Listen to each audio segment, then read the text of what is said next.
this video I'm going to be showing you some more progress in the hallway. So I did some work on the wainscoting panelling and also on the parquet flooring, and I got another paint colour and did some painting to show you. So I'll get the video rolling and show you what I did. By the way guys, thanks so much for the people that have commented and said that they enjoyed the voiceover. So I'm going to be doing that a bit more. So in the video today where we've got all the progress on the hallway, I'll do the voiceover so then I can explain every little bit. So yeah, thanks very much for letting me know that you like that. So first job here guys is just to run a level line around. So I took it from the top of the panelling on the sample piece, and I made sure that the blocks in the architraves on the bedroom door were in the exact same spot.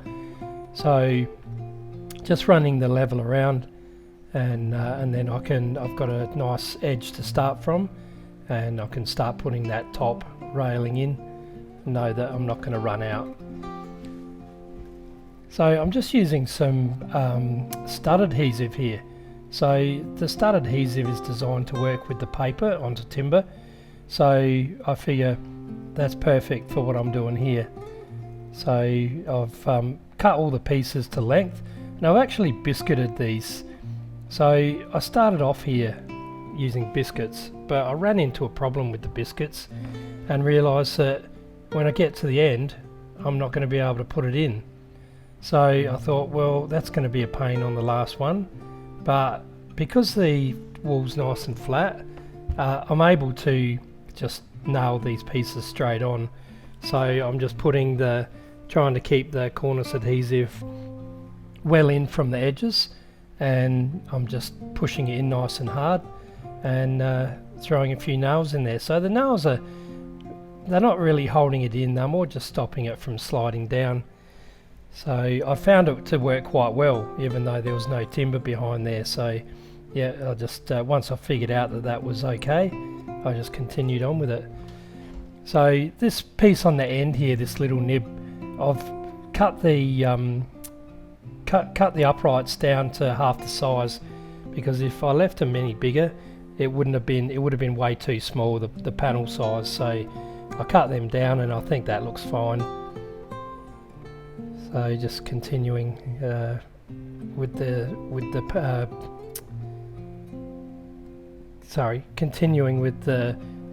framing here. So what I'm doing with the nails, by the way, I'm putting the nails only about 5mm in from the edge, so that way when the beading goes on it's going to cover up all those nail holes, so then I won't have to worry about going around and doing any filling. I'm finding though, with this dark wood colour that I'm doing, you can't see the nail holes anyway. I'm not one for filling up every nail hole. I think that, you know, leave it a little bit rustic rather than perfect is, you know, it's going to give it the look I'm after, so that just helps a little bit. So on the end there, where the return is on that kitchen wall, I'm just putting a solid piece there because that's only about 120 wide. Actually I think it might be 130, but it's not big enough to put a panel in. So if you think about the size of the beading is 22mm inside the panel. It sits over 10mm, but it's 22mm, so you got 44mm. There's no point putting a panel in there if you're only going to have 10 or 15mm gap in between. That would just be silly. So yeah, just continuing on, same thing all the way around. Once you know what you're doing and you've cut all the... See, what I did was I put the top piece on, and then I cut all the upright pieces, and I've marked all them on the trestles there. You can see where I've marked them, where all the horizontal pieces go in, all the rails I should call them. And that way I can just work my way along, bang bang bang, job's done. So here I've got the beading on, and I'm just putting the panels in. So once again, these panels, the whole point of this is to mimic the fielded panels that you would have like as in an original house. So yeah, I'm just putting a bit of 4mm ply on there, and yeah, once it's all painted it looks like a fielded panel. So you know, I just work out ways of doing things cheap and to give me the look that I want. So no one's going to know without being told that these aren't panels, that they're just strips and little bits of ply nailed onto the plasterboard. No one will ever know that unless I tell them, which I won't. So going around now, I cut all the beading up. So I know that all these things were made to the exact size because I worked it out in each section, and then I went and cut all of the pieces up, and so having them all the same, it just makes everything so much easier. You can just cut all the beading to one size, and I made it a couple of mil less. Each bit is a couple of mil less because I've got all up from side to side, I've got 20mm overhang. So with it being a couple of mil less, it just means you don't have to force it in there and possibly break it, which I did do initially. So I thought I had to think about it and go, yeah, well, it doesn't need to be tight. Because what happens when you try and go tight, it just gets tighter, especially when you got a mitered bead. It just, by the time you put the last piece in, you got to hammer it in. So just make everything that little bit smaller and you don't have a problem then.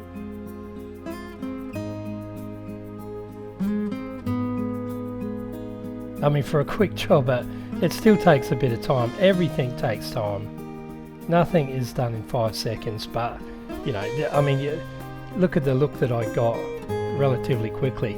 I think all up, because I had to machine up the beading at work and had to cut the panels to the size, it's probably a 2-day job in making all this paneling, which is not much if you consider what it would take if I made it all out of solid timber.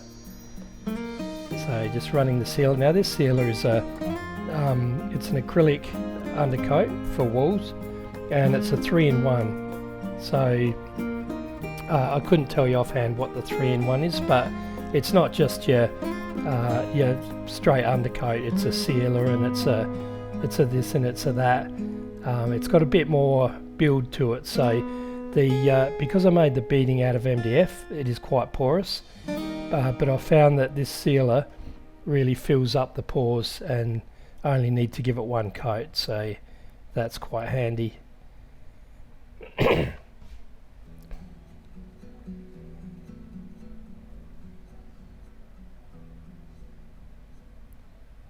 This is another job that takes longer than you would think.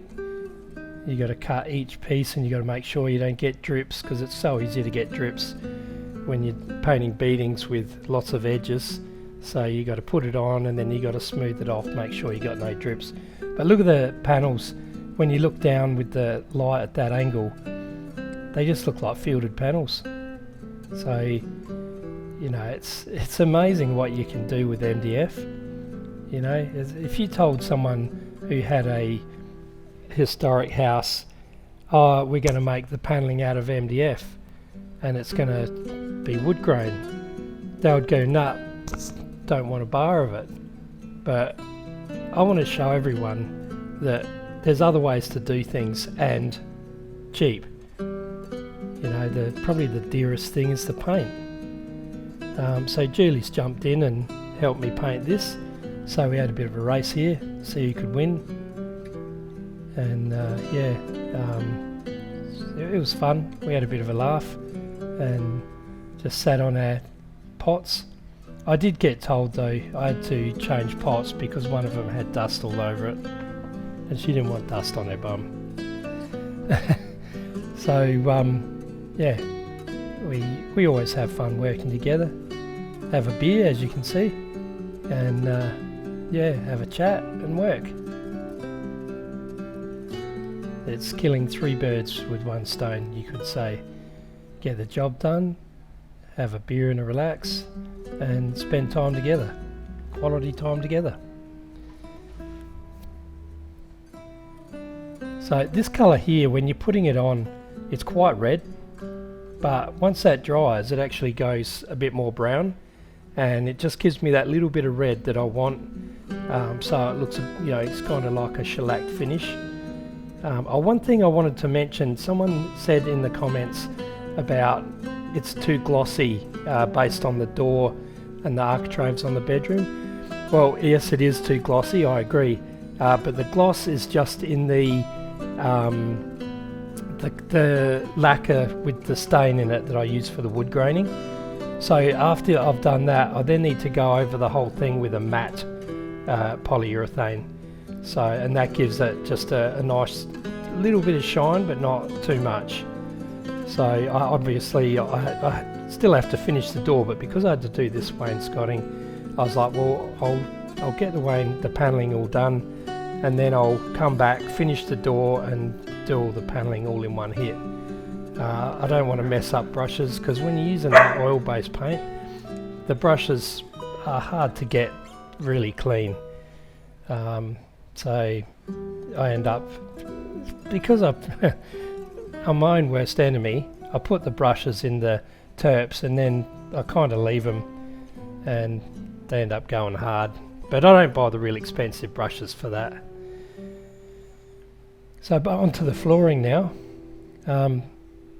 So there's not that much to do in this hallway to get this whole hallway done. So now that I've got the wainscoting, I've got the paint on the walls, the ceiling's done, all that stuff, it's like, oh, let's get this flooring done. Excuse me.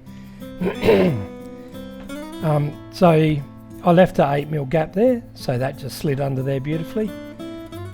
And the pattern was quite easy to do. I cut all the pieces and I could just go along quite easily. I'm going to have the tiling step out of the kitchen. Oh, excuse me. And I wanted to keep it so that the edging went straight through there rather than step. So I'm just putting all these little bits. It's a little bit time consuming cutting all these bits. I mean the bulk of it is all uniform, but anywhere where there's a corner that's got to be cut as a special piece. So every piece needed cutting, and you've got 4 strips of wood coming out from the wall, and each one had to be measured and cut.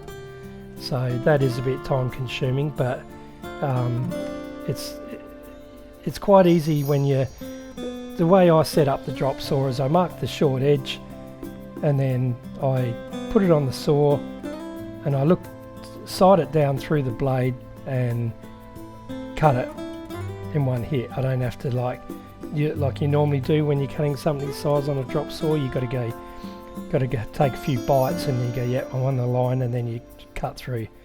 So I just worked out a way of just being able to get this done as quickly as possible. I couldn't do this all in one hit. Due to my brain injury, I actually get really sick I get so dizzy from getting up and down, it actually makes me sick. So yeah, it's something I had to just take my time on. Julia's going to give me a hand next time we get in and do it, so I don't have to be getting up and down off the floor so many times. So one good thing about this house is these floors are completely flat. Well, they're not completely flat. Some boards have got a slight cup in them, but generally the boards are flat, so I don't have to worry about surfacing the floor or putting a sheet of masonite or anything like that over the top. I'm able to just nail the strip straight on.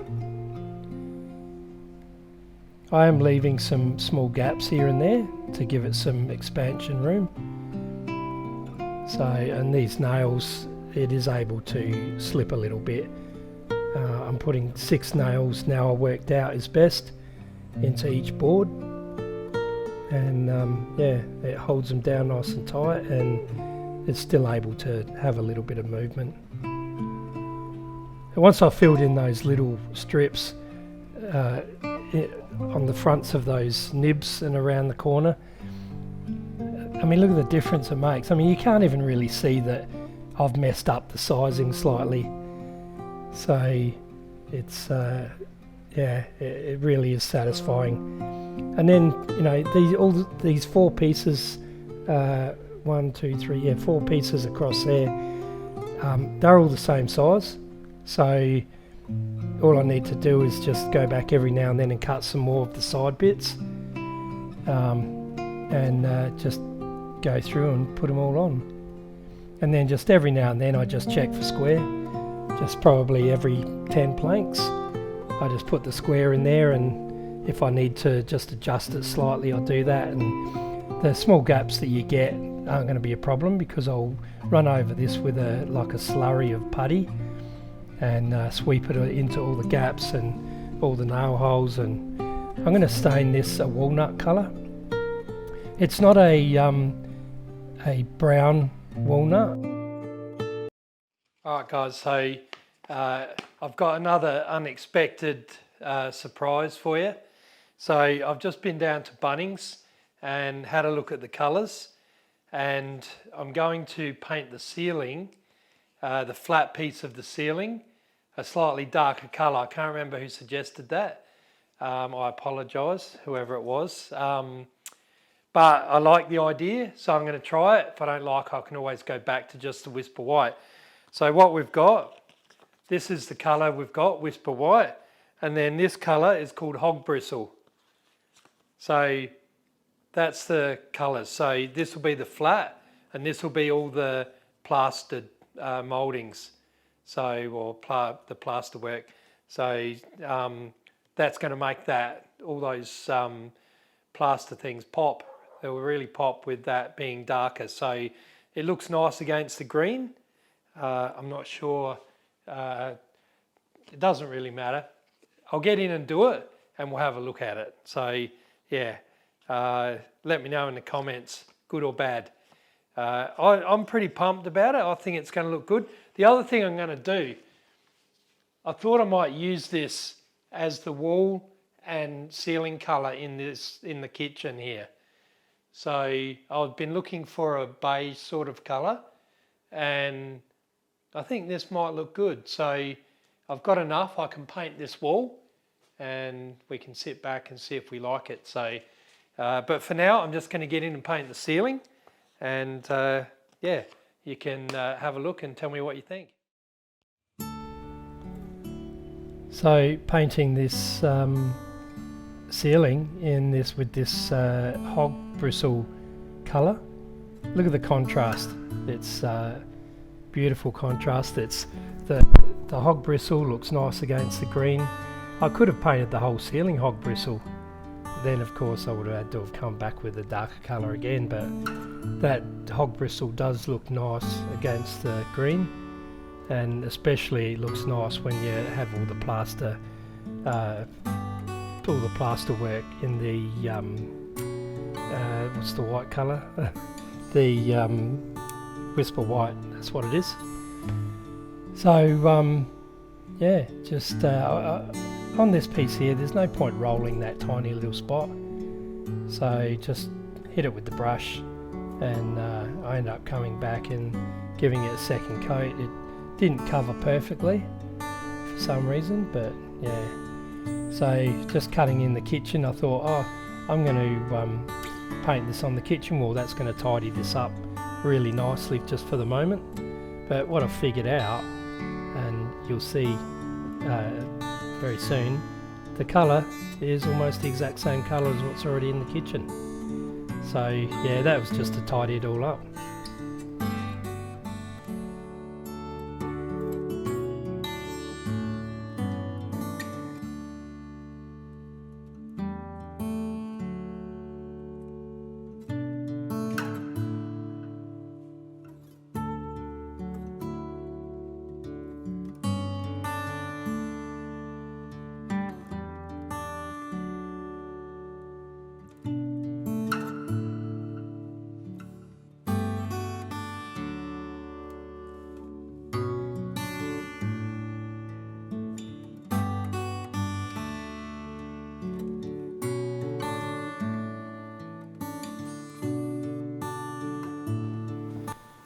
So thanks very much for joining me again, guys. In the next video I'll have the finishing up of the wainscoting and probably the flooring as well. So that will pretty much tidy up this whole section of the hallway, and then I can move on to the next section. So yeah, thanks again for joining me, and feel free to comment and let me know what you think, how things are going, and you know, if you got any suggestions like the last video.